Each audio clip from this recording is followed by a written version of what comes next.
I'm an infectious diseases specialist. I've been living and working in Kampala, Uganda for the past 6 years at a place called the Infectious Diseases Institute. And my work is focused on how to develop clinical reasoning and decision-making skills in African clinicians, typically in the area of HIV and TB and malaria.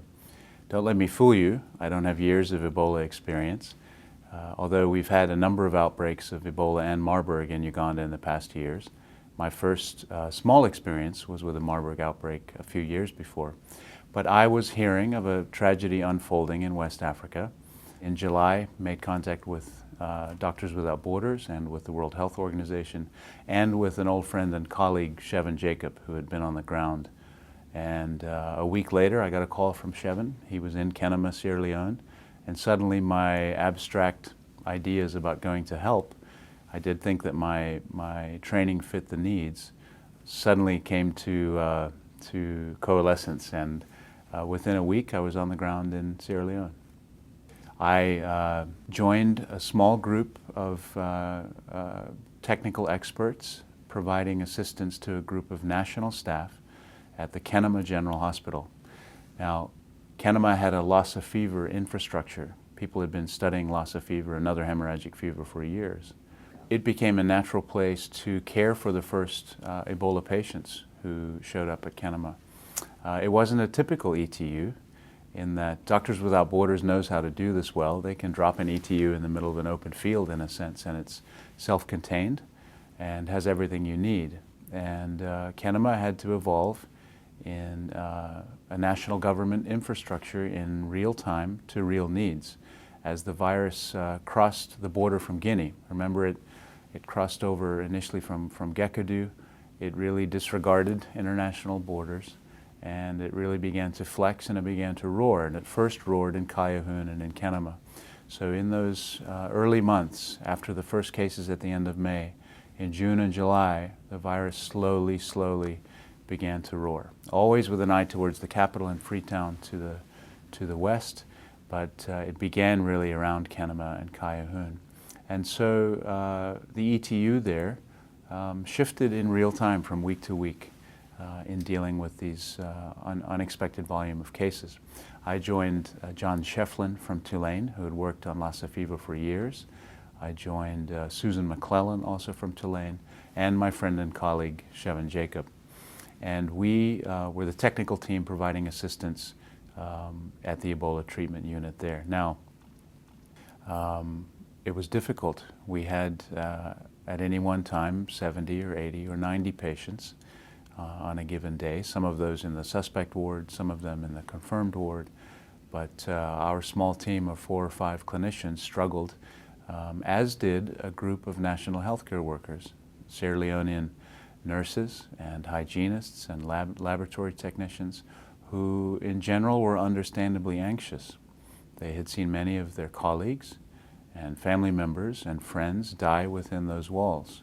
You can imagine how difficult it was on a daily basis to go back in quietly and resolutely and with very little fanfare. So I must say, as people talk with glowing language about my time in Kenema, I was only there for a short time, and those national staff, doctors, nurses, lab techs, clinicians, have been going into those care environments for a long time and are continuing to do it today. And they're doing it very quietly and with very little fanfare, and have really displayed an uncommon heroism as they do that I personally will never forget, and that we need to consider as we learn our long-term lessons from this outbreak. We owe it to their memory to learn them well. So it was a difficult time taking care of patients. I thought I was prepared. I've taken care of infectious disease patients in Africa for a number of years. I've taken care of patients after traumatic situations like the World Cup bombings in 2010, but nothing prepared me for the realities of taking care of patients in that unit. I've often said that this is a villain of a virus. Not only does it kill at very high rates, it does so at a pace and with an aggression that absolutely robs patients of their dignity. So while we were technically prepared to provide care, nothing prepared us to deal with the devastation we were seeing in individuals and in communities and in families. And so in that very grim setting, you know, people died, sometimes 6, sometimes 8, sometimes more a day. And people survived. And we don't talk about them nearly enough. What made the difference, we're still trying to understand, but it was a very difficult time to take care of patients.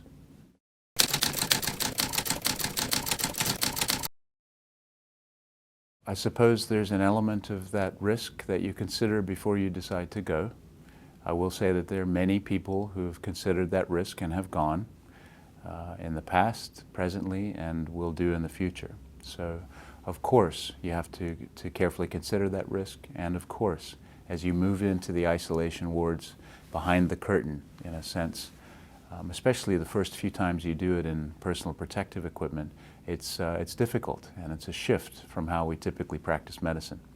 In addition to loving the science and the care of patients clinically, I love the interaction between a physician and a patient at the bedside. And you find that in the spacesuit of PPE, that's very, very much changed, where your patients can only really see you by your eyes or something that you perhaps have written on your PPE to identify you. I remember a time when outside of PPE I wandered around to an area of the unit in which we had convalescing survivors. So their tests were still positive. We were waiting for them to clear, but they were well enough to come and sit outside in a sunny area. And there was a hill where you could look over the fence into this area. And I remember standing there expecting them to react, seeing me there and realizing they had no idea who I was. Until I opened my voice and these survivors suddenly said, Dr. Ian, you're so young." It was a very sort of poignant look at how the typical interaction between a patient and a physician at the bedside is changed by being in PPE. Both personally, it's difficult to take care of patients in PPE. It requires that you pay attention, to take your own pulse, to be aware of how your own body temperature is running, but then at the same time to be constantly aware of your own safety as you interact with patients. And of course, we're interacting with body fluids all the time. It's very important to make sure that your own safety is above even your patient's safety. And that doesn't always fit with how we typically think as clinicians, but very important. So it was a transition to be able to take care of patients in that setting, and I was subsequently to find that it was very interesting to shift suddenly to the inside of the bed when I woke up much later and found that the clinicians taking care of me were in a different type of PPE, but still I could only see their eyes, and it's a really interesting space. I've started to talk about this space as a dual citizenship of sorts.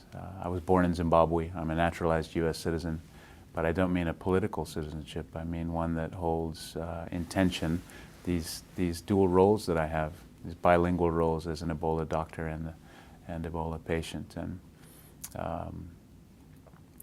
it's interesting in many ways. So to get back to Kenema, we cared for too many patients, lots of patients, and patients that were in general very, very sick. There are two types of patients on the wards. If you're clear-headed and lucid, you're lonely and terrified.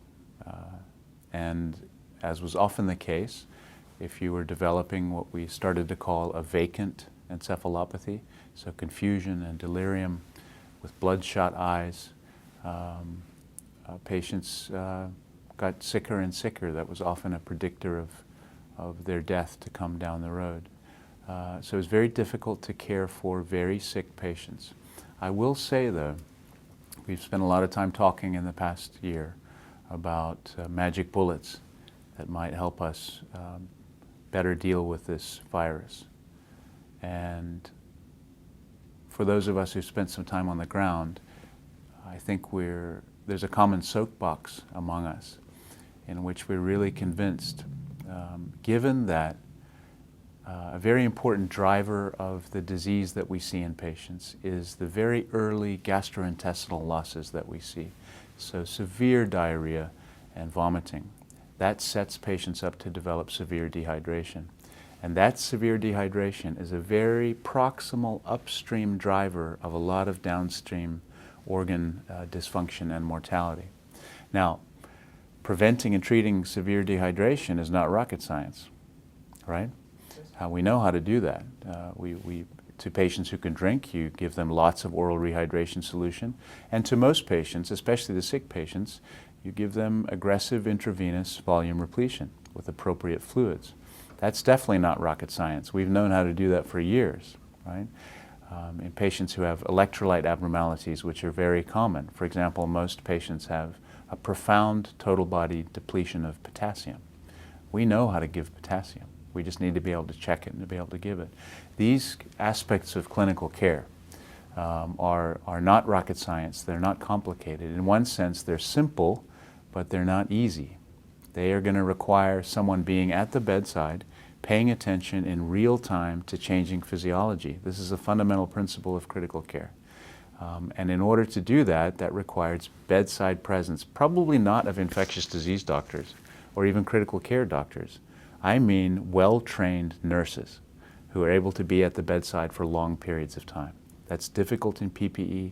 That's difficult when many of the nurses have seen many of their colleagues and their patients die in the same ward. So there is a principle here. While we do need to look for new treatments, many of us believe that we can get more bang for our buck from providing aggressive supportive care to these patients. And by supportive care, I don't mean hand-holding. I mean the aggressive use of intravenous fluids, of electrolyte replacement, of antibiotics in treating other infections. And so a vaccine will change the game, but I think what we really need to do, Paul Farmer talks about the fact that Ebola has never really collided with modern medicine. In fact, it's collided in a few of these evacuated survivors in new ways. Other than that, it's really only collided with mice or non-human primates and macaques, which is important.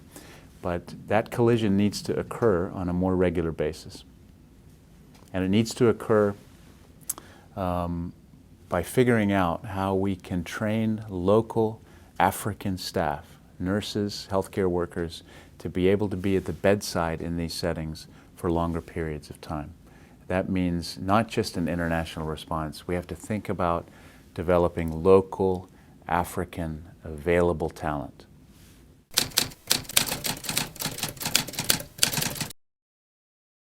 Well, I think there's a confluence of things. Dan Bausch has written about the ecology and the things that predisposed this melting pot of sorts for the scope of this outbreak. And remember, it could have been much worse, right?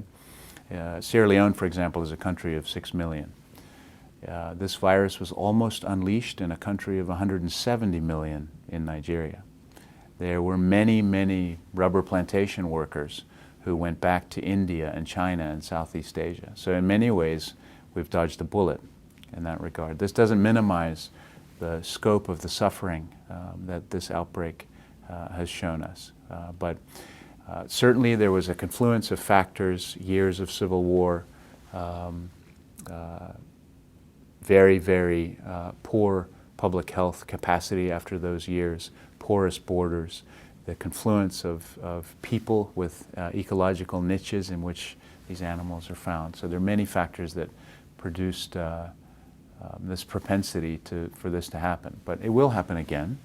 It may not be a filovirus, but it'll be perhaps a respiratory virus like MERS coronavirus or something that we haven't identified yet. And so we need to really make sure as we crunch the calculus from this outbreak that we don't forget about paying attention to the staff as one of our important long-term lessons.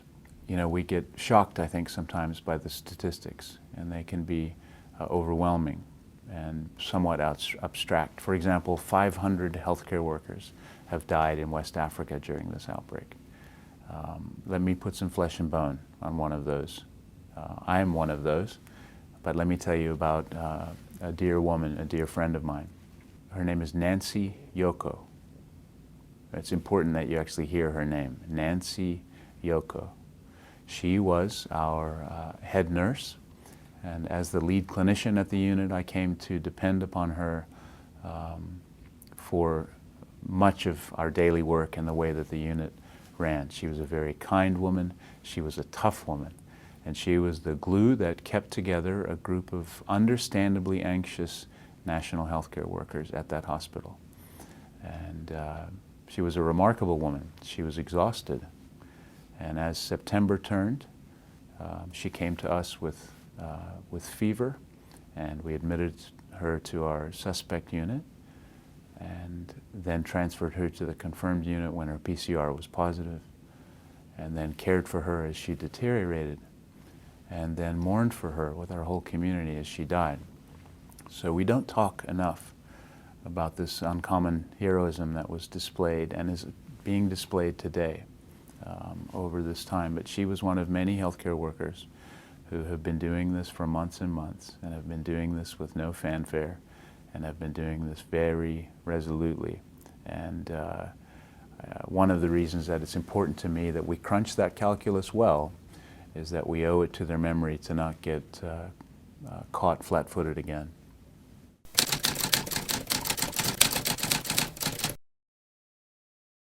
During my time as lead clinician, other things happened.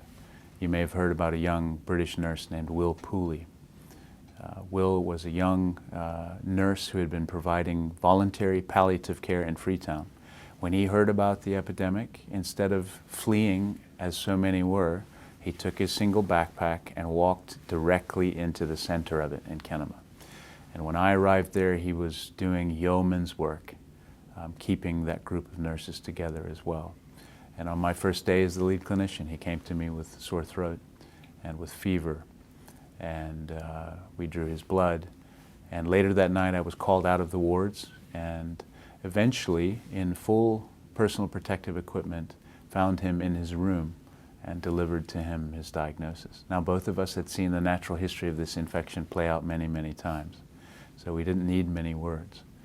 And one of my first sort of acts then, on the phone with the British government and with the Royal Air Force, was to organize his evacuation. And so there's an odd picture in national media of Will in a bubble on, taken by Susan McClellan, in a bubble on the Lungi airfield, being put into a large Royal Air Force jet, headed toward the Royal Free Hospital. And we had several other similar evacuations occur during my time there. In fact, after one of them, I turned to the medical team on that jet and said to them, "This is happening too much. I don't want to see you guys again." I'm sort of making a wry joke. And it turns out that I would see them again. So on Saturday, September 6th, I developed fever and muscle aches and a headache. I self-isolated in my hotel room. I was given a vacutainer and drew my own sample, and then handed it back to them, and then sat down to wait. And early the next morning, I received a call from a dear CDC colleague of mine who was in tears with a positive PCR. And after discussions with the World Health Organization about where I might go, initially the options were Geneva or London or the US. We made some decisions, and then I first called my family. I didn't want to call them until I knew whether my diagnosis would be positive or not. And then sat down to wait. People often ask me during that time whether I was afraid. Of course I was afraid. I had seen the natural history of this illness play out many, many times. Had many, many patients die. We had times when I had 5 or 6 or 8 or more patients a day die. So I was well versed in the possible outcomes. Of course I was afraid. I'll tell you what I really was. I was overwhelmed with this immense relief that I could sleep. So in the next day or two I spent a lot of time sleeping and waiting for the evacuation to get set up. And on the same tarmac, with the same jet and some of the same medical team, I had my first private jet ride, in a sense, as an Ebola patient, and was taken from the Lungi airfield in Sierra Leone to Emory Hospital, where on September 9th, there's actually a photo from one of the news helicopters looking down and saying, "We don't know who this man is, but he's a very large man And there's a video of me being assisted walking into the back doors at Emory. And that's absolutely the last thing I remember until I woke a few days after my 44th birthday in late September, 3.5 weeks later.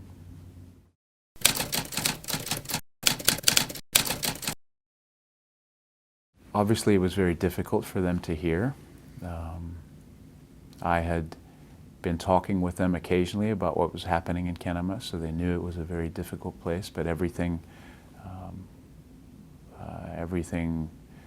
becomes reality when they're talking to their son, right, or their brother. So initially, I suppose, in some way, this dual citizenship allowed me to take a very detached clinical view of my own case and perhaps avoid sitting in that very vulnerable and very helpless place that is being a patient, for good or for bad. I'm still trying to understand what was happening there, but I remember telling them on the phone that they could maintain their privacy.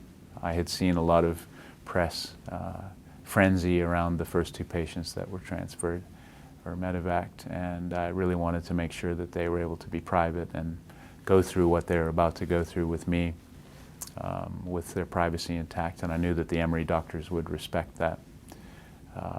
And also, although I didn't expect at the time, people asked me as well, were you worried that you would die? Again, of course I'd seen lots of that, but in some way I didn't think about dying at that point. I just thought I would be fine. I would need some care and I would be fine. And obviously I had no idea what was coming down the road.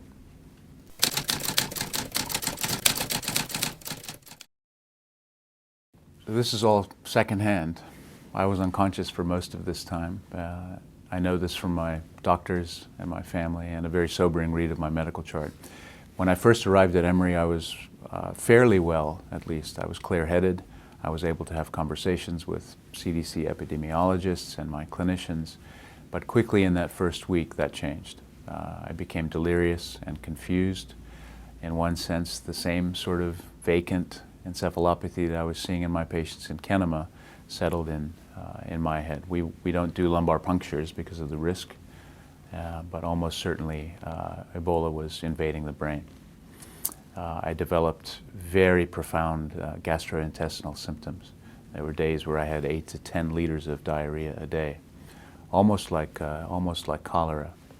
I had pretty profound electrolyte imbalances, and as we would in Kenema, they were delivering large amounts of intravenous fluid to try and make sure that they could catch up with those things. I saw many patients in Kenema. Very few of them actually developed respiratory failure. In fact, we don't see that very commonly in Africa, this acute respiratory failure that we've seen in some of the medevac survivors. Why? Probably because we never catch up with the profound gastrointestinal losses and the volume depletion. But it turns out that if you catch up to those losses and you make people euvolemic, true volemic, especially in the context of Ebola causes what we call a cytokine storm, and you have very leaky blood vessels and capillaries. In that context, with volemia, there's a chance you might spill some of that fluid, in a sense, into your lung. This is an oversimplification, but on day 6 or 7 of my illness, I developed hypoxic acute respiratory failure, and sometime on that following weekend, I was intubated and was mechanically ventilated for the next 12 days. As that was going on, my serum creatinine, which is a reflection of your glomerular filtration rate, or how well your kidneys are working, was slowly heading up, and it peaked over 10. Probably this was a combination directly of viral invasion of the tubules in the kidney, as well as I had a large amount of muscle damage, and the myoglobin pigment in the muscle can damage your kidneys as well. But I developed acute kidney or acute renal failure. And for the next 3 weeks, I was put on a dialysis machine that did the work of my kidneys for me. My liver tests were sky high. I had a number of other medical issues happen. I developed atrial fibrillation with a rapid response, which in a sense is an old man's heart rhythm, but it was a very busy first 2 weeks. Again, I was unaware of all of this. But my family certainly suffered, and the Emory team did a wonderful job folding my family into my care. This is probably one of the Ebola treatment units in the world in which family members can look through a glass window and see their family member and even speak on microphones. I couldn't hear them. I was unconscious at the time, but they were a remarkable part of my recovery. If you had told me on day one that a week later I would develop multi-system organ failure, respiratory failure, brain failure, kidney failure, and asked me to predict my chances of survival, I would have predicted them close to zero. I'd seen so much disease in Kenema, it was a logical conclusion for me. Many, even experienced clinicians might have said that providing this degree of life support and critical care was perhaps futile and perhaps added to risk for healthcare workers. Some part of me might even have agreed a little bit with them. So as the Emory team was fighting tooth and nail for me when I couldn't fight for myself, and as they intubated me and mechanically ventilated me, and as they dialyzed me and supported my kidneys, they really changed the game. I talk sometimes about the fact that as they were doing that in that small SCDU room, they were walking on the moon. And there are some ways, and in some ways, they were going to walk on the moon again with me a few months later. Certainly there were some points in my care when my caretakers and my family worried that I would not recover. There was a time when they were having serious conversations about intubating, about my kidney disease. And even after that, when my respiratory status stabilized and it looked like my kidney numbers were going to improve, I had developed some very ominous neurologic signs, something we call disconjugate gaze. And suddenly I didn't need sedation anymore. And I had a prolonged period of unresponsiveness. So there was some concern that I wouldn't make a meaningful neurologic recovery for a time. This was extremely a difficult time for my parents and my caretakers, and one in which I'm still learning about how they embraced me. They filled the room with pictures from prior points in my life. They piped in pieces of music that I loved, the Adagio from Beethoven's Fifth Piano, which I absolutely love. And daily my mom read a poem that my uncle, his name is John Eppel, he's an academic and a poet and novelist in Bulawayo, Zimbabwe, where I grew up. And he had written a poem in early September that my mother read through the speaker as she asked one of the nurses in PPE to touch me, to sort of try and extend her contact to me. And so there were some remarkable aspects of that time that I was unaware of until much, much later. But certainly there were days in which my caretakers and my family worried that I wouldn't recover.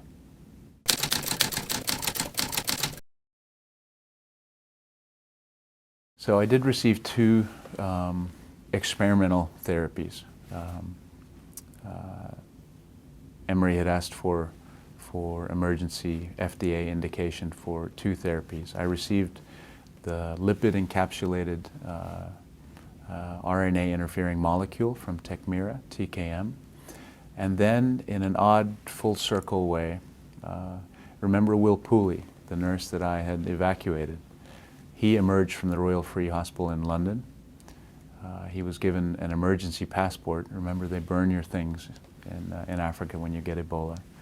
And realizing that he was my blood type, he was put on a plane, came to Atlanta, and within a few hours of coming off the plane, was giving plasma in the plasmapheresis unit, warm plasma that was immediately given to me. And I received 6 separate doses of Will's plasma, hopefully with some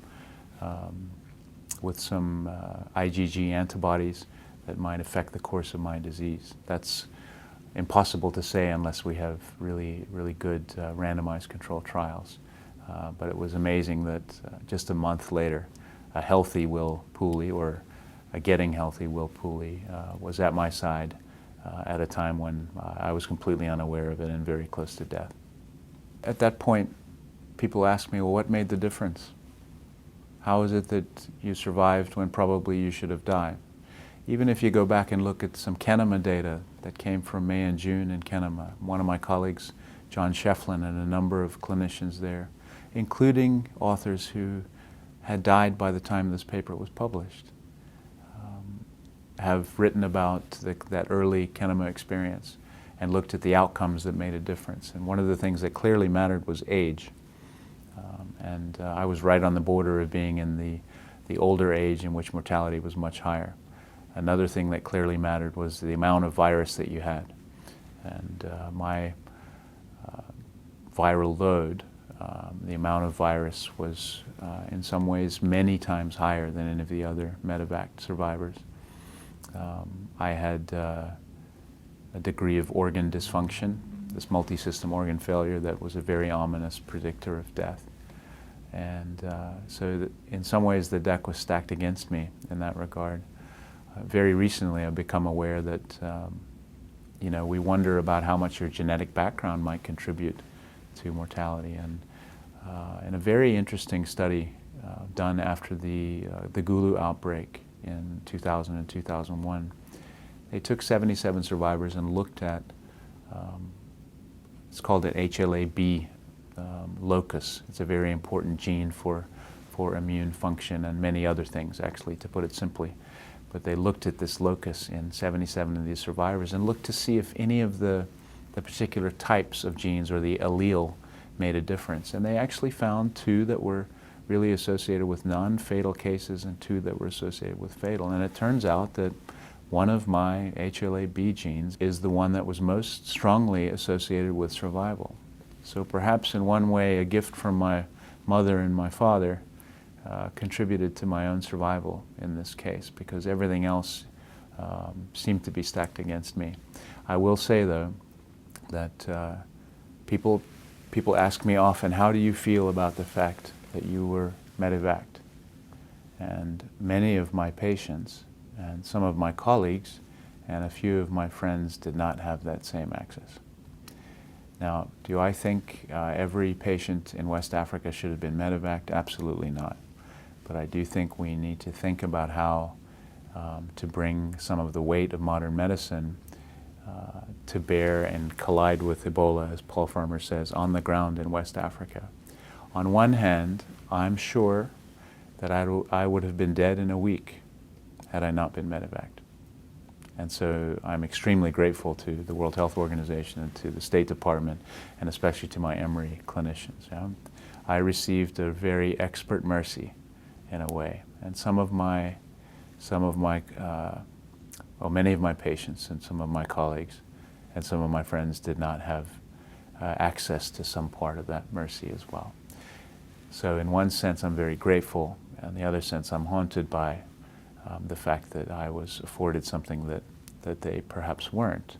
And it turns out that survivor's guilt, even if it's unwarranted, is a common theme in many of the West African survivors who have lost either all or many members of their family.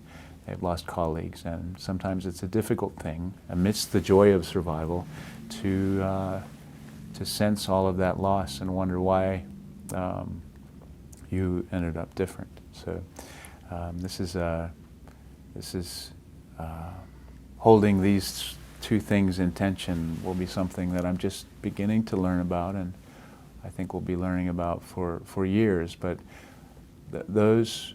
that reflects an inequity in global health that many of us have been thinking about for years and years, that are long-lived inequities. They're much broader than Ebola. But I think this outbreak, as we learn the long-term lessons, we really have to think about how we make sure that, again, I don't mean medevacing everyone, but I mean bringing modern medicine to bear on an infection in situ in West Africa. And so both are true.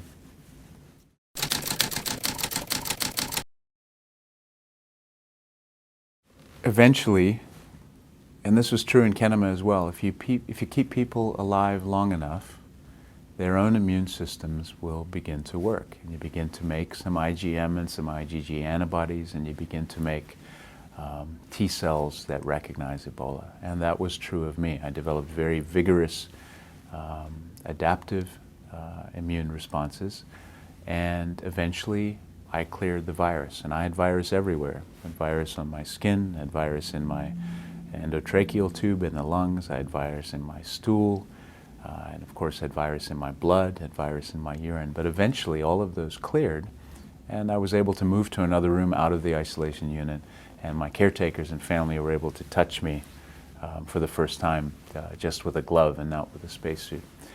And after 40 days and 40 long nights, I emerged as an Ebola survivor.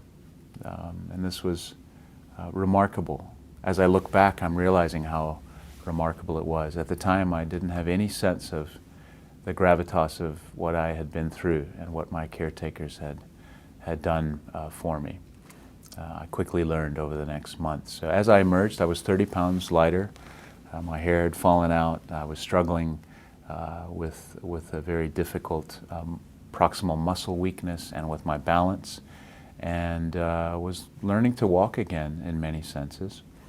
But I was an Ebola survivor, and I went back home to Phoenix and began to get stronger. During that time, it quickly became apparent to me that not just because of a long hospital stay, but something else was awry here. My colleague Dan Bausch from Tulane and the WHO has written very poignantly about this very recently when he said, even when it's over, it's not over. And I began to develop the first clinical symptoms of what has been variably called a new post-Ebola syndrome of sorts. Now, this is not a new disease. We just are shining a light on it that we've never shone before in now 10 to 15,000 West African survivors. So during my convalescent period, I got invited to the White House and had a chance to see and meet the president and also some of the other survivors. And there are now 9 survivors in the U.S. 2 of the medevac patients have died. And in a sense, I joined this small, and somewhat exclusive club, I suppose. But I quickly move sometimes to show a picture of one morning in Kenema where we discharged 9 survivors. The whole number we discharged in one morning. And you can see when those survivors emerge, this joy on their faces. Again, joy mitigated by a great deal of loss in almost all of them. But as they move out, many of them began to struggle with some of the same things I was. So what have I struggled with? The first thing has been a really profound fatigue, a really disabling fatigue. There are times in the evenings especially when I feel punch drunk and I'm unable to keep my eyes open. It's something that I'm developing a new respect for. That comes with some odd sleep dysregulation. I will say that I've just returned from a month or 2 ago from some time in Liberia in which I had the opportunity to sit down with the Emory team with over 100 survivors. And many of the things that I tell you now are exactly the same things they're talking about. It turns out that I'm not so different from 10 to 15,000 West African survivors. So the first thing has been a really profound fatigue. The second thing is I've struggled with some problems with my thinking. So short-term memory and word finding are things that have plagued me. I mask it well, but they're there. Many survivors, including me, are struggling with a great deal of joint and muscle pain. There is a story there that will be very interesting to unpack. But certainly in some ways, my joint disease at least is mimicking a rheumatologic syndrome. This is going to be very interesting to both to care for survivors, but needs to be understood as a new disease as well. Many survivors are struggling with headaches and some neurologic symptoms. I've developed some neuropathy in both of my feet, and then I'll talk a little bit more about the eye symptoms that survivors in West Africa and survivors on this side of the pond are experiencing.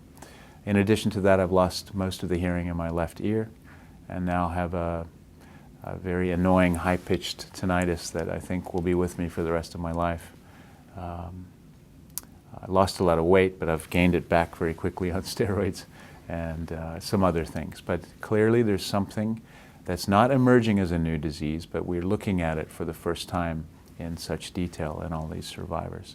It's probably not a good term actually to call it a post-Ebola syndrome, because there will probably be some heterogeneous spectrum of disease and severity.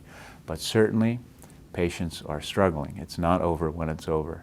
And that's true. You can imagine it's quite tragic in some ways for a survivor to go through a first hell as they have family members and are close to death themselves in the village.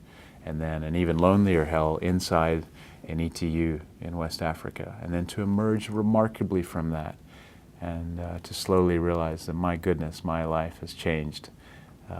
And so understanding this syndrome, and by that I mean really in a way that is driven by a need to provide patient care first, is going to be a very important part of these next few months. Let me perhaps focus a little bit more on the eye as we move forward.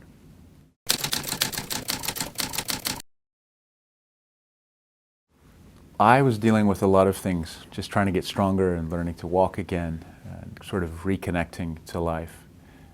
I didn't pay very much attention to my eyes. In fact, it was some questions asked of Kenema survivors, some of them patients that I had taken care of.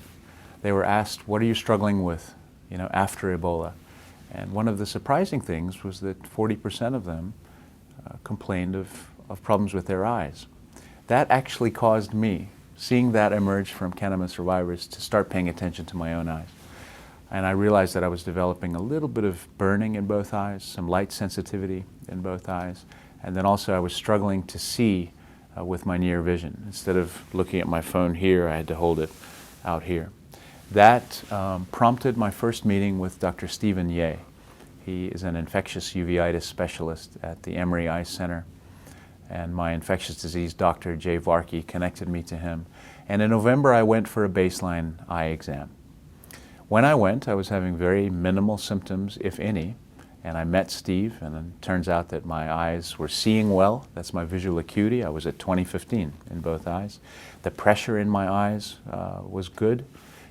Even as Steve looked in the front of my eye, the front of the eye is called the anterior chamber, and as he looked into the eye with what we call a slit lamp, he saw that the anterior chamber was deep and quiet. The language is really interesting to me in ophthalmology. The anterior chamber was deep and quiet.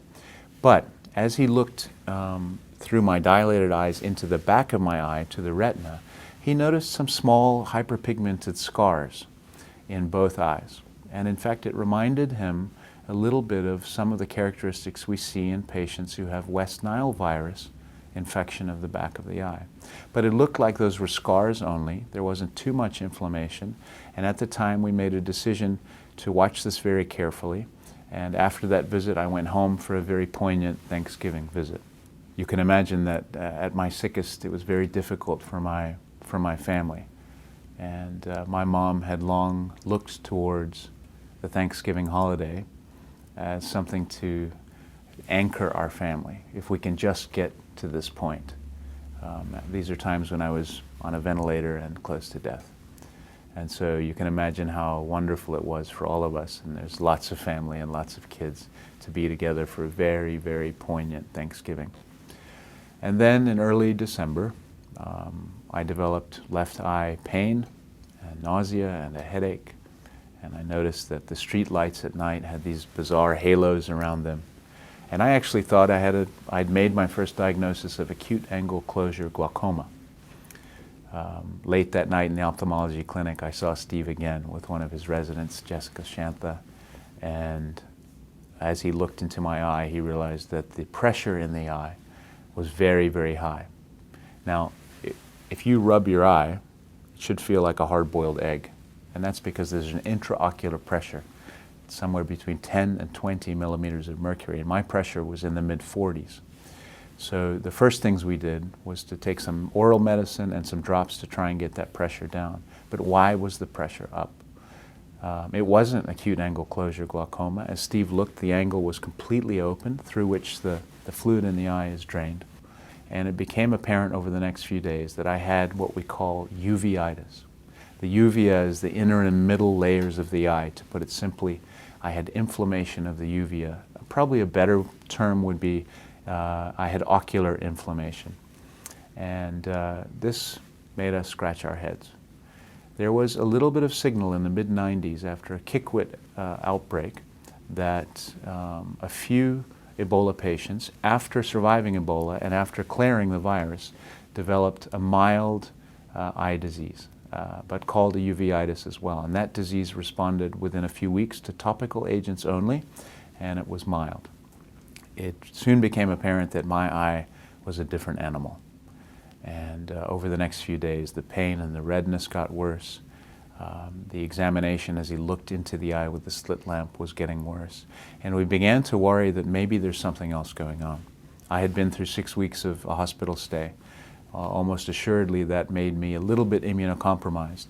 And Steve worried about the presence of the more likely viruses in the eye, herpes viruses, so CMV, or herpes simplex 1, or the varicella zoster virus. Of course, on the list was Ebola, but those patients in the mid-90s had an immune-mediated process, but this looked a bit different. And so I didn't expect to be spending a Sunday afternoon doing this when I left the hospital in October, but on a Sunday afternoon, Steve inserted a 30-gauge needle into the white of my eye and slid it over to the front, the anterior chamber, and took a very small amount of that aqueous humor fluid.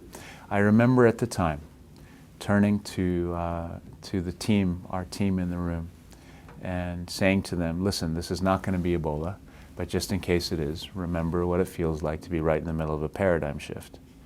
And a few hours later, we had the rapid PCR test come back positive, and the next day, a test from the CDC came back that showed that the levels of virus in my eye were even higher than they ever had been at the highest time in my blood.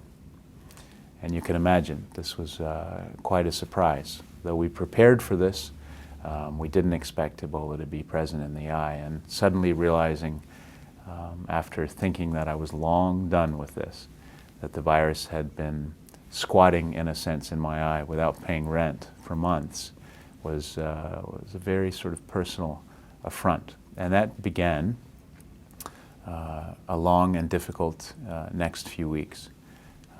I soon after that started, in addition to the topical drops, some high-dose oral steroids.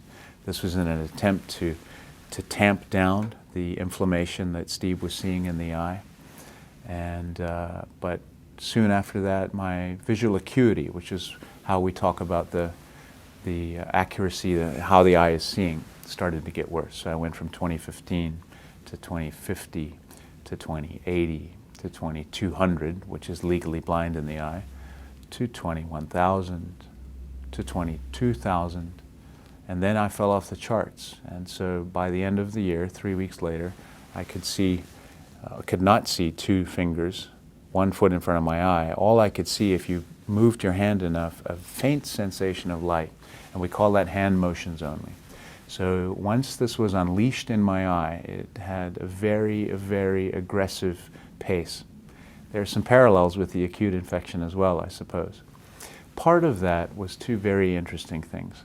Remember I said that my ocular pressure was very high. We treated that with drops and with oral medicines, and as it came down, it kept coming down. It normalized and dropped, and for a 9 or 10 day period, in the last part of December, the ocular pressure was less than 5, and often it was undetectable, or 1 or 2 millimeters of mercury. That is not sustainable for the eye, so the eye began to soften and to lose some of its shape and its architecture. This was very difficult, and it was occurring while I was on high-dose steroids.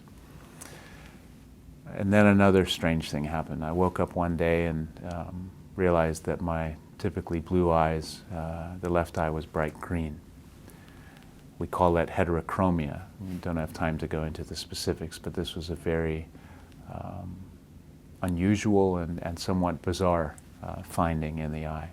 And this pushed us to think that perhaps the virus was doing a lot more damage, specifically related to the multiplication of the virus, and that it was affecting the epithelial cells of my iris, which gives us eye color, and the epithelial cells of the ciliary body, which is a small organ in the eye that produces that aqueous humor that makes the fluid. That's probably too much detail, but what I'm saying is that in a 3-week period, my eye went from 20/15 to hand motions only. I was completely blind. At the time, I was patched. My eye color changed in a very bizarre way, and I completely lost all the pressure in my eye. And we began to think about ways in which we could change the playing field in some way. And we thought about a number of options, but settled on one, antiviral options, and we were given an emergency FDA indication. And on Christmas Eve, I was admitted back to the same bed from which I left, and admitted in an eye patch, and I received 2 experimental treatments. I started the antiviral, and 5 days later, Steve felt comfortable about giving me some additional steroid treatment. So sometimes you can put a steroid injection directly into the eye, into the vitreous. This time he put it into the white of the eye and into the subtenon space. And you can still see that steroid injection here that in a sense is releasing a depot of steroid over the next months. So I received these 2 treatments, stayed in the hospital for 5 or 6 days. And on December 30th, right at the end of the year, my Emory team, I think they were recognizing how difficult this period was. It was a pretty dark December, and decided to send me home to Phoenix to spend some time with my family. On the last day, we checked my visual acuity, and despite those treatments, I was still off the charts and was at hand motions only. So it was an awkward trip back through several airports on the way to Phoenix. I've never faced any stigma because of Ebola, but I found that as I went through an airport with a Dread Pirate John Roberts patch on, that the children loved it, but that most adults seeing me limping through the airport with an eye patch didn't catch my eye. And it was a difficult, though again a very poignant New Year's Eve. 4 days after that, I developed a very bizarre hectic fever syndrome. And as part of that care, ended up being medevaced back to Atlanta. It's a long story that I won't get into now, but during that hospitalization, remember I could see nothing through the eye. I noticed suddenly one day that I could see my brother sitting on the edge of the bed with a little more clarity. And it turns out that a lot of the inability to see was because the vitreous gel in the eye was becoming really densely full of inflammatory debris. And there's a picture that shows a clear eye and a very hazy vitreous gel. So that the ophthalmologist, as Steve looked into my eye, couldn't get back and see the back of my eye clearly. But from the other side, from that same retina, as Steve was trying to see, I was looking out through the same debris and the same haze and unable to see Steve. Suddenly, I wondered whether I could see my brother a little more clearly. And as the vitreous gel has detached from my retina, I found that I could use the muscles in my eye in a sense to move them around, and I could move that obstruction around. And I could find a particular place, I called it a little wormhole, through which I could actually see quite well. And slowly over time, that portal or wormhole over the last months has slowly increased in size. And though I'm not back to baseline completely, I really have had an unexpected and what I call a Lazarine return of the eye. The eye color, which we did not expect to come back to normal, has returned to normal as well. So it's hard to sort out what aspects of my treatment were involved in that, and we're going to be doing some work down the road to do that. But it was a remarkable recovery that in some ways paralleled my acute infection.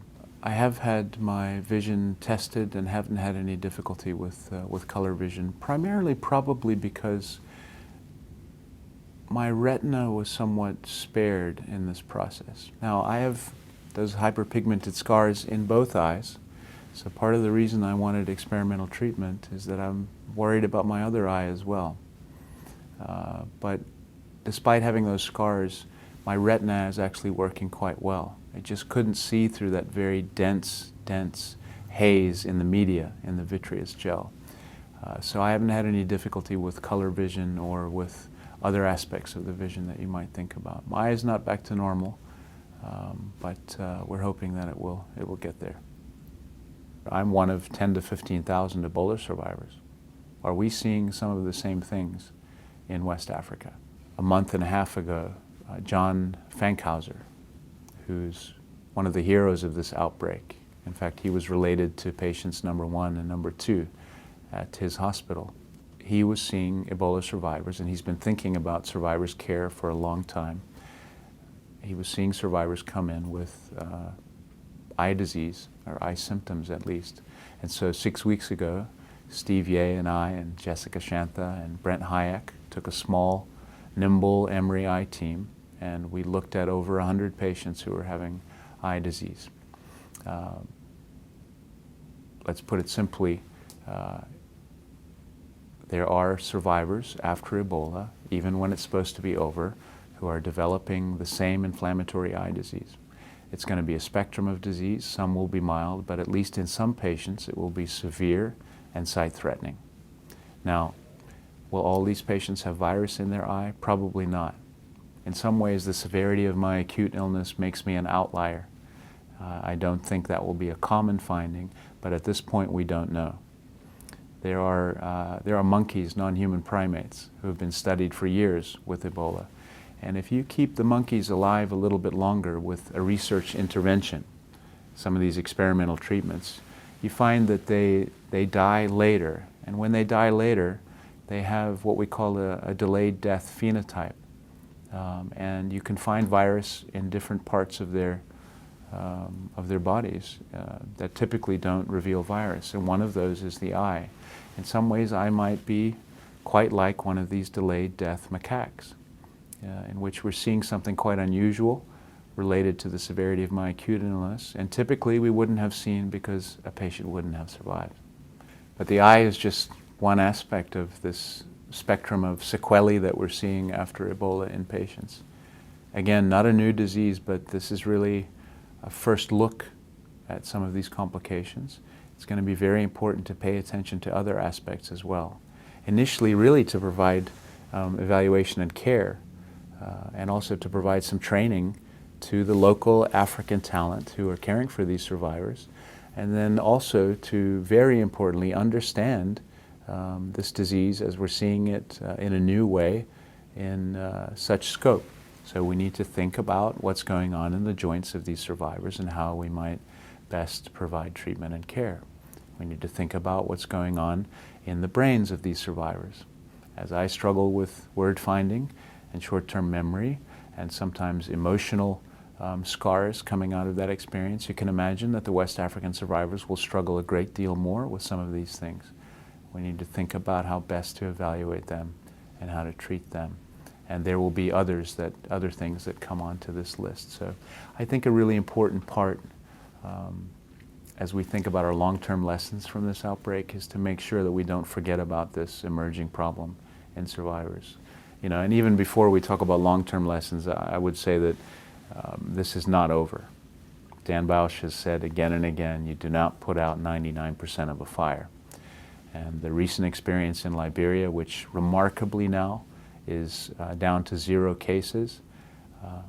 I'd prefer not to call it Ebola-free, because Ebola-free means probably Ebola-free in all 3 countries, and this is a 3-country outbreak, and there are borders between these countries. In addition, there are hidden chains of transmission, and we're trying to sort of identify those and find them down. And finally, there are this very interesting idea that perhaps the virus can survive for a time, and at least a few survivors in other sites. And of course, one of those immune-privileged sites is the eye. The other one that's received a lot of attention recently is in the testes and in the semen. So we've got to be very, very vigilant as we move forward. It's remarkable, the fact that we're now dealing with just a few cases, less than 20 cases last week in all 3 countries, right? It's remarkable. But it's very, very true that it's 6 weeks from the last contact with the last case or the last death before you can say that a particular area is Ebola-free. And when West Africa is Ebola-free, perhaps we can declare that. But this is still going to take some time. And this last mile is a very difficult, difficult mile. We cannot too quickly turn away from this in the acute. So remember, this is not over. But as we get at least through the last mile of this, we need to start really thinking about the long-term lessons that are important here. I've argued already that we owe it to the Nancy Yokos in our midst, who are no longer in our midst actually, to really make sure we learn our lessons well. I think we need to remember with a sober mind that we may have dodged a bullet here. It could have been much, much worse. That doesn't take away from the loss that this outbreak has already provided. We need to remember that as we focus on system strengthening, there's a great need to focus on health system strengthening now.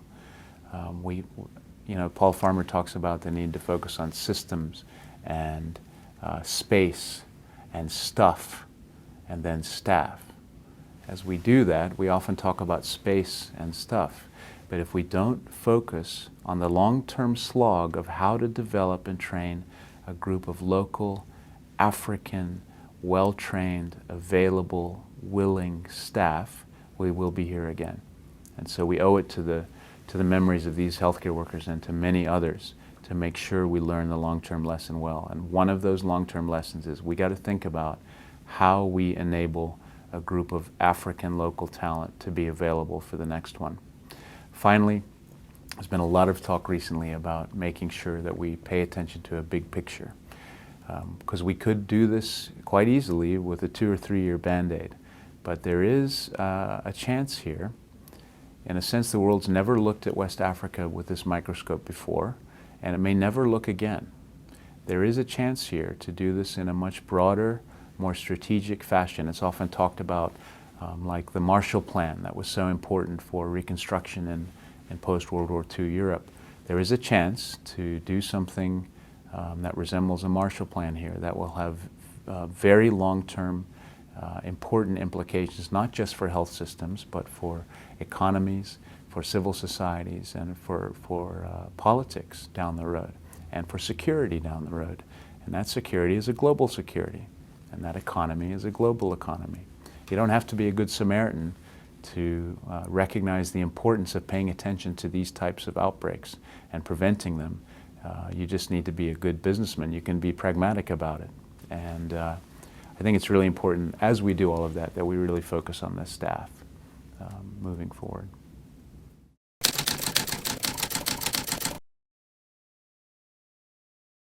I'm often asked about how I was infected, and I've thought for long periods of time about that. There are 2 places that you can be infected. Well, we should say 3.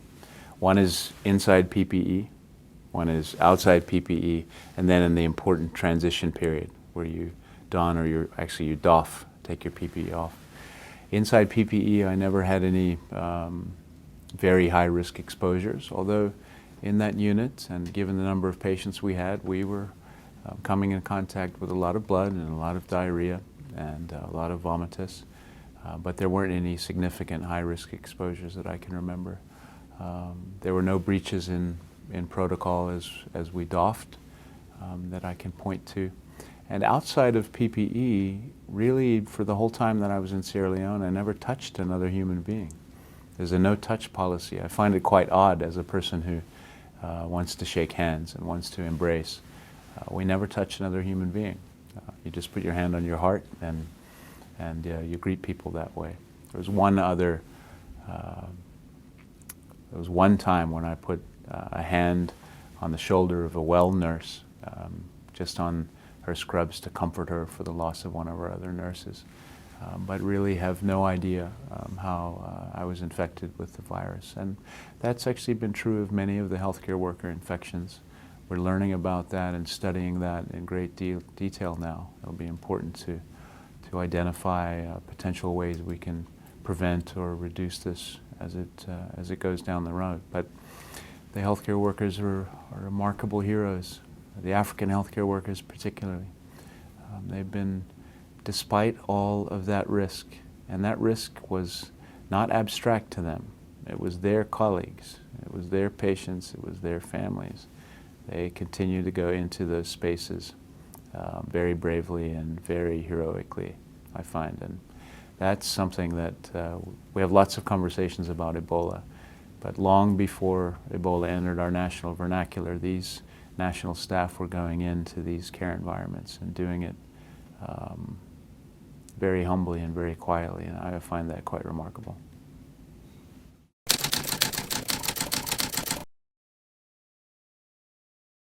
My eye has not been retested because the pressure is low enough that it makes that procedure higher risk. But down the road we would consider ensuring that the virus has gone from the eye. Every indication is that it has.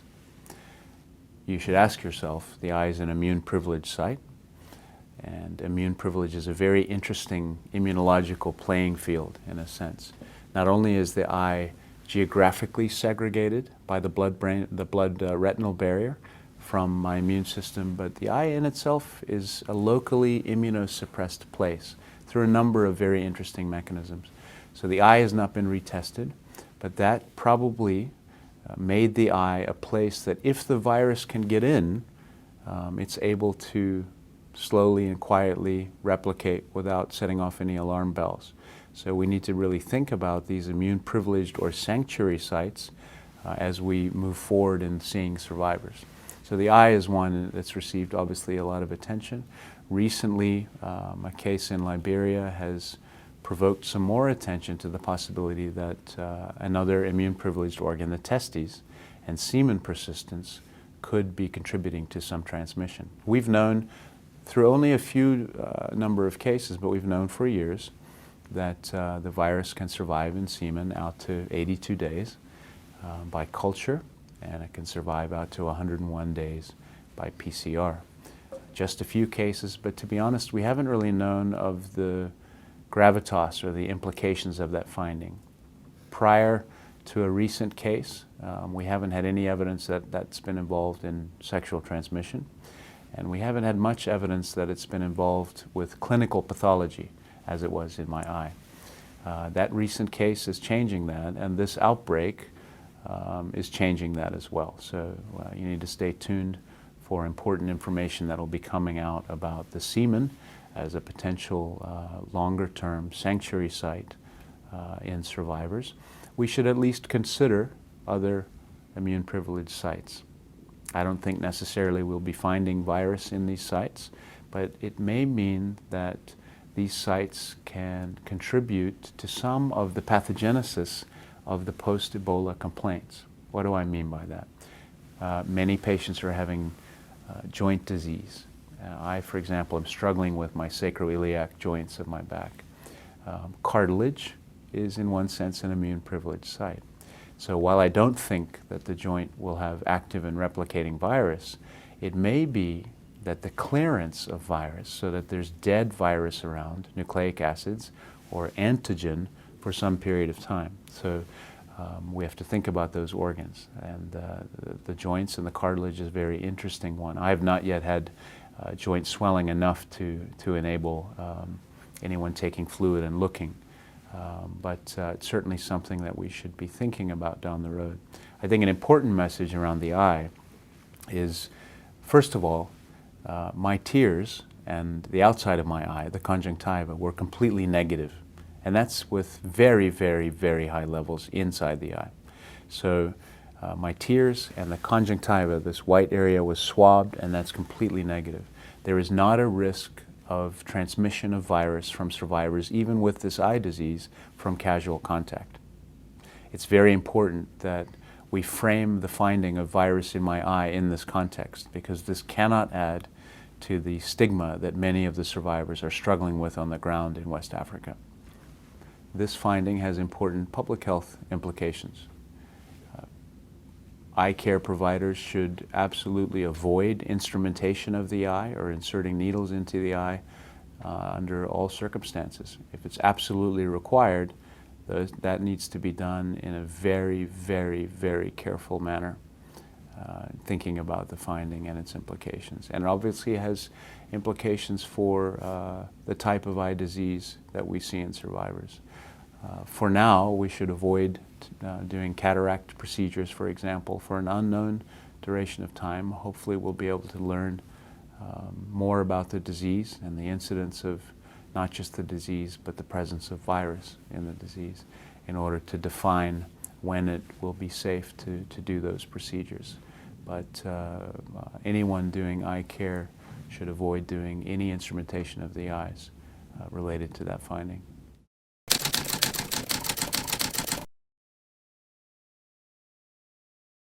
One of the problems with this virus is that it has a mythical quality of sorts that we need to debunk. That has emerged because this virus has only emerged occasionally and in far-off places in Africa and in small villages in which it's burned itself out, but has never been a significant threat to other parts of the world. And this part of the world in which we sit is a very relevant one in that regard. So I think debunking some of those myths is very, very important. And one of the reasons we are going to learn a lot more from this outbreak.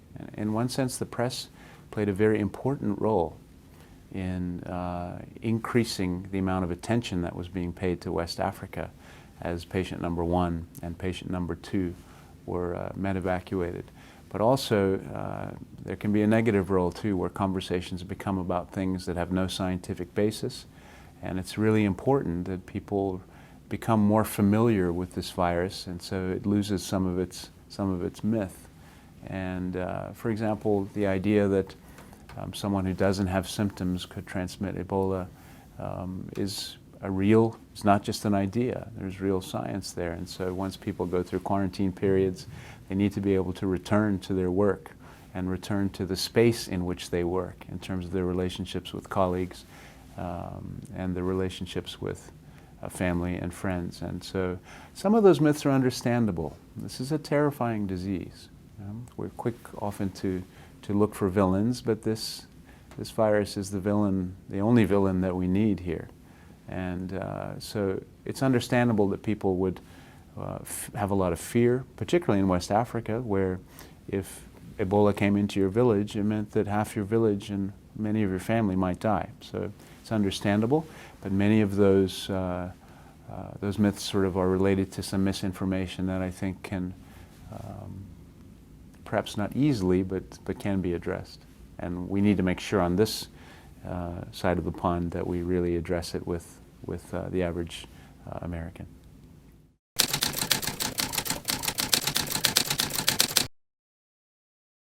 I've been on the ground in Uganda for 6 years, and my family and friends have known for most of my life I'd like to spend my medical time on the ground and some of my other time. So I don't think they were surprised, especially my family, that I would be going. In one sense, I think they were waiting, knowing that I was looking for a way to help and thought that my skill set met a need.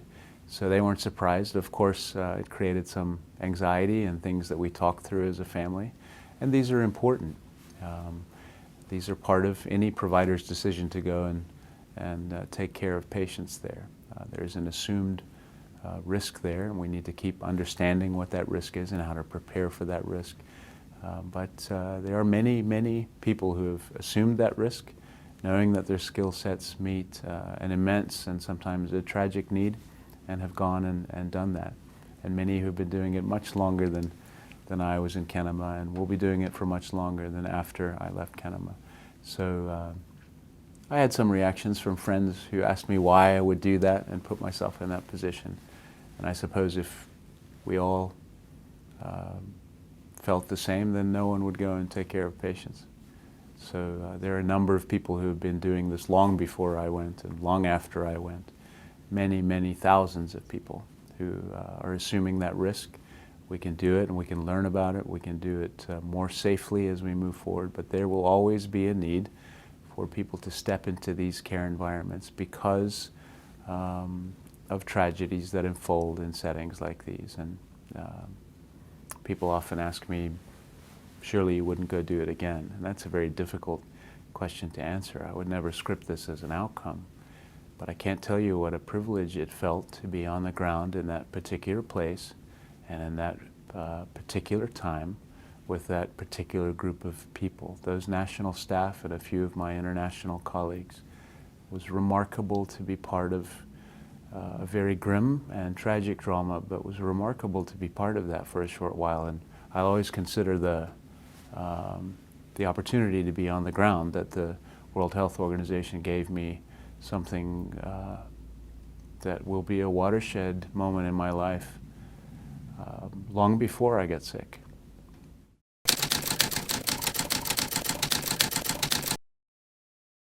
I'm not a policymaker, nor am I a global health expert. I'm a clinician, so the bedside is my sort of sacred space, but I've been able to sort of see this in action before and after my infection, and there's been a great deal of cooperation and communication that's occurred between all three countries. Some of that's mediated by third parties, of course, but it's been a very important part of a three-country response in this epidemic. And we need to think about how we set the stage for that type of cooperation to continue to occur again. I found it very amazing how very quickly people came together and became a functional unit. Not just my international colleagues on the WHO team, but also as we interacted with the Sierra Leone national staff. And I think that happened by sheer necessity. In a sense, coming to work in an Ebola treatment unit, selected out for the kind of people who had some degree of flexibility and commitment to the work that had to be done. And it wasn't an option not to work in that manner. The minute that became an issue, your team fell apart and people were dying. And so I think everyone felt the weight of the tragedy that was at hand, of the importance of responding to it and changing that if we could, even in small ways, and of doing that together, and they did it.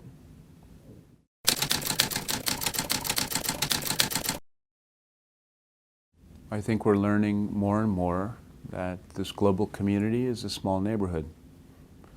One of the most important things is for us to begin to think about the world as a small neighborhood.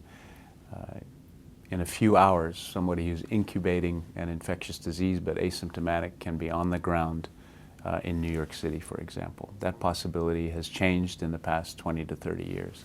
So the chance that something can be on our doorstep very quickly is very, very real. What does that mean? That means that in the rest of the world, we need to enable countries, really driven by their desire to get help, but we need to enable nations that are in places that are at particular risk to develop strong public health care systems. Those strong healthcare systems should include systems to detect, so surveillance of infections that are emerging, of ways to detect new infections that are emerging. But we certainly do need somebody thinking about the whole. And there's some very important discussions happening about how we globally can come together to make sure that we detect these infections early, that we contain them early, and that we have a group in general, best to be local talent, who can respond early.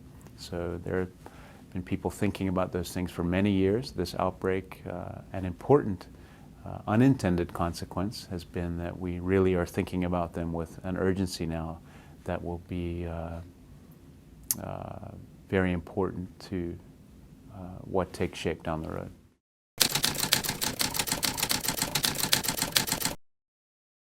In regards to how people are responding on the ground, Kenema is one of these places that's been through a very devastating year and a half that has not just affected and decimated their healthcare workers and their hospitals, but it's decimated civil society and their economy and many other very important aspects of health, including some gains that have been made in the past 10 years, have fallen apart in regards to HIV or malaria or maternal and child health. So everybody, I think, on the ground, Ebola survivor or not, is thinking about how we just reconnect to regular life and emerging from this process. That's difficult.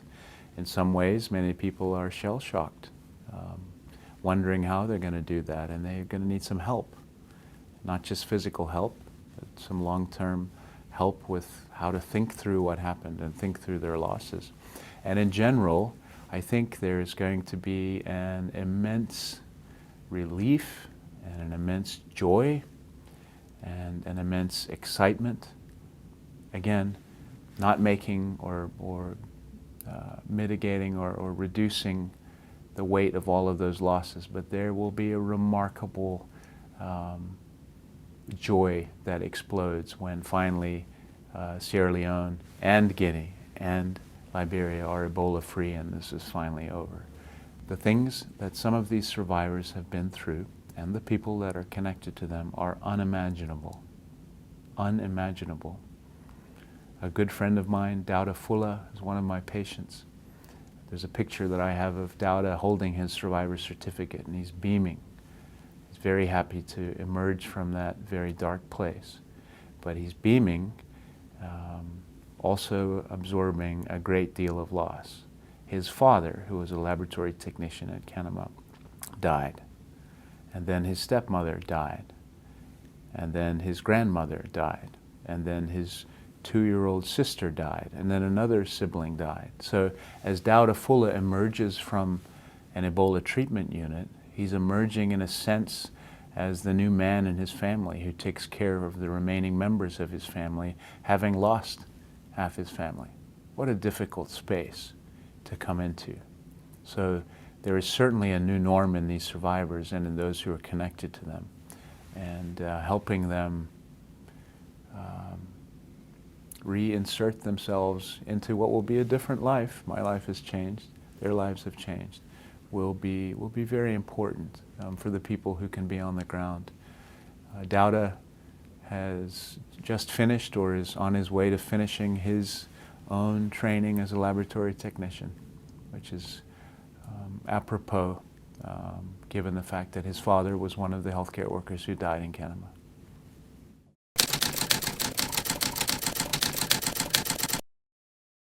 I don't know the details of what's going on the ground, although I will be learning those details very quickly.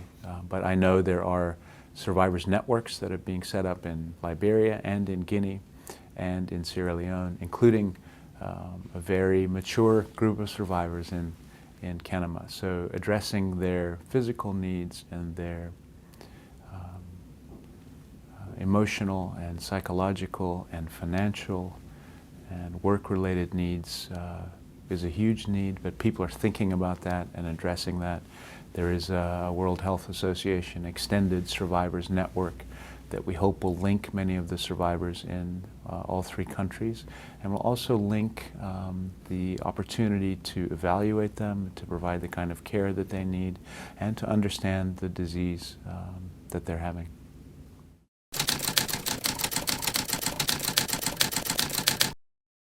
I don't think, at least when I was there in August, that collision has occurred yet. Now, a very important part of this outbreak will be attention paid to how we bring elements of modern medicine to intersect with Ebola on the ground or other emerging infections. So as I said earlier, I don't think that means everyone gets medevac. That can't be what it means. But it does mean we begin thinking about how to take care of acute, critically ill patients in Africa. What is the role of intensive care units of a sort in particular places in these countries? How do we make sure that we have well-trained staff who can pay attention to changing patient physiology at the bedside in real time and are able to do those things and have the necessary equipment to do those things? Much of that doesn't require Swan-Ganz catheters and fancy monitoring, but there is an element of critical care that we can provide on the ground, and we got to think about how to do that well. When I was there, we weren't yet able to do that. There were just a few of us, and you can imagine there's a lot of difficulties intrinsic to taking care of Ebola patients that you don't even think about. For example, how do I put a stethoscope into my ears when I'm trying to cover every bit of my body? How do I take blood pressures with that? Many, many basic elements of care that we were unable to do, and there's been a great deal of very important attention paid to that during this outbreak. In one sense, there are 2 goals for an ETU. One goal is to isolate patients and therefore protect the community. So you take someone who's infected, isolate them in an ETU, and you prevent infection from spreading in the community. That's a very important goal. A second goal, though, is once they're in the ETU to affect the disease, to save lives, to prevent morbidity. And often the latter has lagged behind the former over the last 30 years of Ebola or Marburg outbreaks. This outbreak is changing that.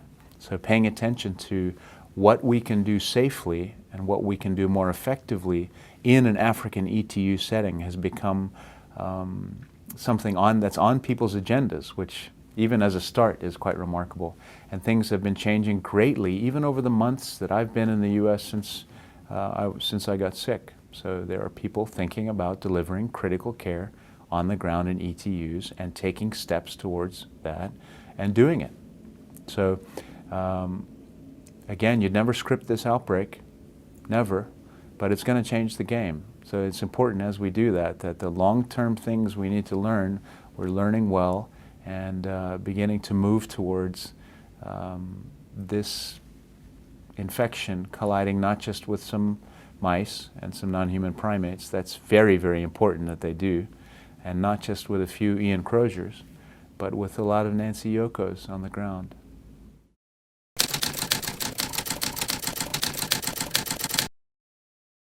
Almost all of my patients impacted what I learned about the disease and its pathogenesis and its natural history in humans. I'm not an Ebola doctor by trade. I have a little bit of experience with the Marburg virus a couple of years ago, but don't let me fool you. I was new to this, but I very quickly gained some savvy, and so you don't learn about anything until you really learn about it in patients, right? Where a textbook sort of unpacks itself in a patient on the bedside. And so I think I'm so grateful, and to many of them who have died, for just the ability to intersect with their care. There are a couple that have taught me about many other things as well. Let me tell you about three brothers I will never forget. Victor, his younger brother Sheku, and his younger brother Ibrahim. I met Victor one night. He was lying on a mattress, unresponsive, severely dehydrated. He was lying in pools of his own vomit and his own diarrhea. And his two younger brothers were sitting next to him in the same pools, wide-eyed and terrified, but refusing to leave his side. They had lost their mother and I think some other siblings. Their father was not around. And I remember that night struggling to get an IV into Victor, thinking that I wouldn't see him in the morning. And as I came in the next morning, he was still there. And over the next few days, he pulled back from the edge of his own abyss and he got stronger. And as he emerged and his younger brothers got sick, he became an 11-year-old father and mother to his younger brothers. They had an absent father and their mother had died. And I think they had lost siblings as well.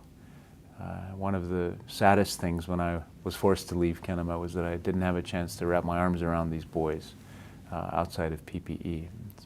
Much later, someone sent me a picture of them with a thumbs up and like typical African boys, grinning, happy to be out of the unit in fresh clothes. And there's one picture of Victor with his arms around his younger brothers, walking away from the camera in fresh clothes. And Ebola survivors, and in my mind, no doubt because they had each other. So there were many examples like that, where really remarkable things happened. You know, most patients enter the unit already having lost siblings and wives or husband and parents. And in that very, very grim setting, we started to see some pretty remarkable things happen. So parents who had lost all their children began to care for children who had lost their parents and their siblings. And these children lived who would have otherwise starved, and it was a strange foster care of sorts that was playing out in those environments. And I'm not sure I could have sustained work on the ground there without these little cracks of joy that sort of pushed their way into this dark place. And it was nothing if not a very dark place. And we saw some really remarkable human stories play out. People don't hear about those, but they did again and again as people struggled and did what they needed to survive. And parents, fresh from the death of their children, cared for children who had just lost their parents. And that happened remarkably.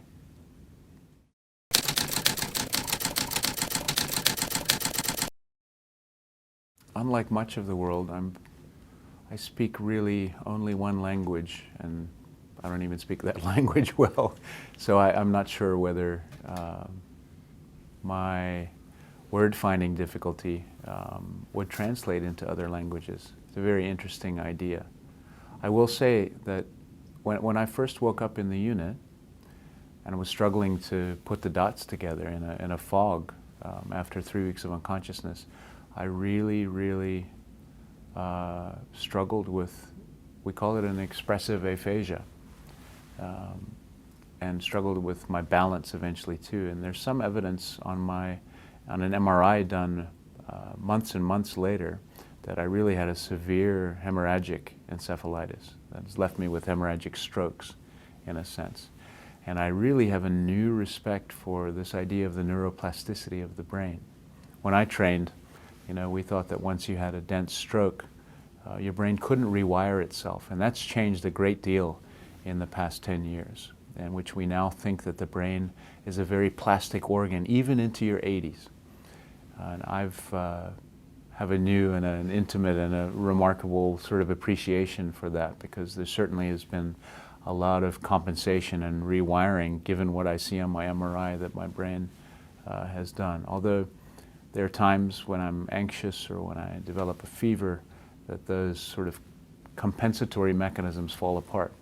And probably that's something that I'll struggle with, I think, for the rest of my life. But it's remarkable how flexible and adaptable to change our brains are. We probably need to think about that as we think about our own health much more often.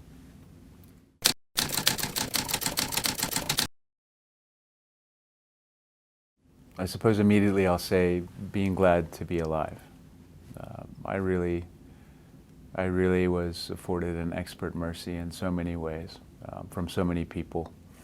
And the fact that I'm sitting here talking clearly with you and seeing clearly through both eyes is really remarkable. I'm learning about the gift it is to, on a regular basis, be reminded how good it is to be alive. In the short term, I'd like to get back to West Africa as soon as possible.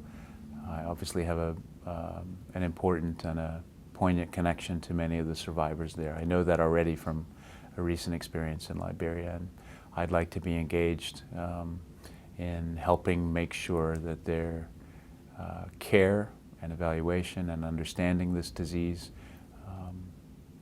proceeds, even if it's just a small way that I can help, proceeds in a careful and a thoughtful and a scientific way. In the longer term, I'm not sure. This is going to be a watershed moment for my life. I'd love to return to Africa in the long term. I'd love to do that. For me, taking the best of academic medicine and unpacking it at an African bedside with African doctors and students is Camelot. So I'd like to figure out how I can do that down the road. But in the long term, I really want to get back in situ on the ground.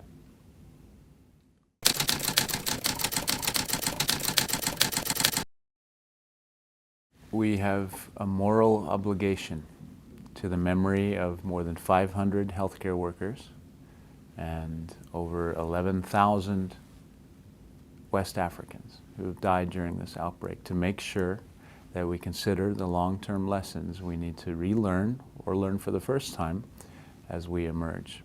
As we do that, a crucial aspect is thinking about how best we develop a group of African, so local healthcare workers who are well trained, so talented, who are available and willing to turn into this when it happens again. That's much broader than Africa, but I think that would be my final leave.